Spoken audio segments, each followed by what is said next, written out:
তো যাই হোক বন্ধুরা, আজ সকালের কিছু আপডেট, যেটা গুরুত্বপূর্ণ আপডেট নিয়ে চলে এসেছি। নমস্কার, আপনারা দেখছেন জব ফিল্টার চ্যানেল। আজকের আপডেটটি খুব ইন্টারেস্টিং, বিশেষ করে চাকরি প্রার্থীদের ক্ষেত্রে। আপনারা জানেন, আজ কলকাতা হাইকোর্টের 13 নম্বর কোর্টরুমে মাননীয় জাস্টিস রাজশেখর মান্থার বেঞ্চে জরুরি ভিত্তিতে কিন্তু 2014 প্রাইমারির যে টেট ওএমআর সিটের যে মামলা, সেটা কিন্তু উঠেছে এবং সেই মামলার টাইম দেওয়া ছিল 10:30 থেকে দুপুর 3টে পর্যন্ত। কিন্তু সেই মামলার যে আপডেট, সেই আপডেটই কিন্তু আপনারা এই ভিডিওতে পেতে চলেছেন।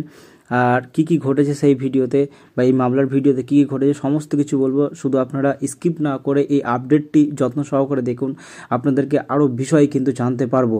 মানে যেটা এমার্জেন্সি আপডেট, যেটা আপনাদেরকে এই মুহূর্তে জানানো দরকার, সেটাই কিন্তু আপডেট আপনাদের কাছে রাখছি, আপনারা দেখতে থাকুন। যাই হোক বন্ধুরা, আপনারা কিন্তু মোবাইলের স্ক্রিনে কিন্তু একটা স্ক্রিনশট দেখতে পাচ্ছেন, যেখানে কিন্তু আজকের কেসের যে আপডেট, অর্থাৎ আজকের কেসটা যে 13 নম্বর লিস্টে উঠবে, সেই বিষয়ের যে ছবি কিন্তু আপনারা দেখতে পাচ্ছেন কলকাতা হাইকোর্টের। দেখুন, আপনার স্ক্রিনশটে কিন্তু পরিষ্কার বিষয়গুলো দেওয়া রয়েছে। আজকে 10:30টার পর কিন্তু 10:30টার সময় কিন্তু সেই আপডেটটি উঠবে। তো দেখুন, এখন পর্যন্ত কোনো অর্ডার কপি হাতে পাইনি, তাই কোনো রকম মন্তব্য করতে পারছি না। তবে এটুকু জানিয়ে রাখতে চাইছি যে এখন পর্যন্ত যেটুকু আপডেট আমরা পেয়েছি এই মুহূর্তে যে আপডেটটি পেয়েছি, সেটা হচ্ছে ওএমআর সিট নিয়ে কিন্তু অনেক প্রশ্ন জাগে বিচারপতির মনে, এবং বিচারপতি কিন্তু সরাসরি সেই প্রশ্নগুলো কিন্তু আমাদের যে প্রাথমিক শিক্ষা পর্ষদের যারা কর্মকর্তা ছিলেন তাদেরকে প্রশ্ন করা হয়েছে, এবং সেই প্রশ্নের প্রত্যুত্তরে কি কি বিষয় রয়েছে সেটা আমরা অর্ডার কপি হাতে না পেলে জানাতে পারছি না। অর্ডার কপি পেলেই কিন্তু আপনাদের সামনে তুলে ধরতে পারবো যেটুকু সম্ভব।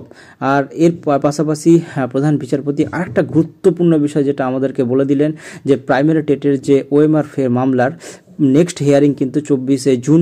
বারবার বলে দিলেন, এই কটা দিন কিন্তু সময় আবার দিয়ে দেওয়া হলো প্রাথমিক শিক্ষা পর্ষদকে, এবং এই সময়ের মধ্যেই কিন্তু সমস্ত বিষয়টি কিন্তু গুছিয়ে নিয়ে করতে হবে, মানে গুছিয়ে নিতে হবে পর্ষদকে। কারণ পর্ষদ যদি গুছাতে না পারে, তবে নেক্সট একটা বড় ধরনের পদক্ষেপ কিন্তু নিতে চলেছে যে প্রধান বিচারপতি তিনি।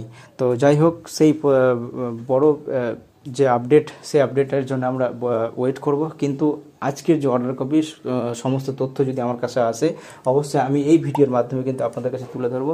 নেক্সট কোনো আপডেট আসলে অবশ্যই আমি তুলে ধরবো। ততক্ষণ ধরে আমার চ্যানেলটি সাবস্ক্রাইব করবেন, আমার সাথে জুড়ে থাকবেন অবশ্যই। ধন্যবাদ, সকলে ভালো থাকবেন।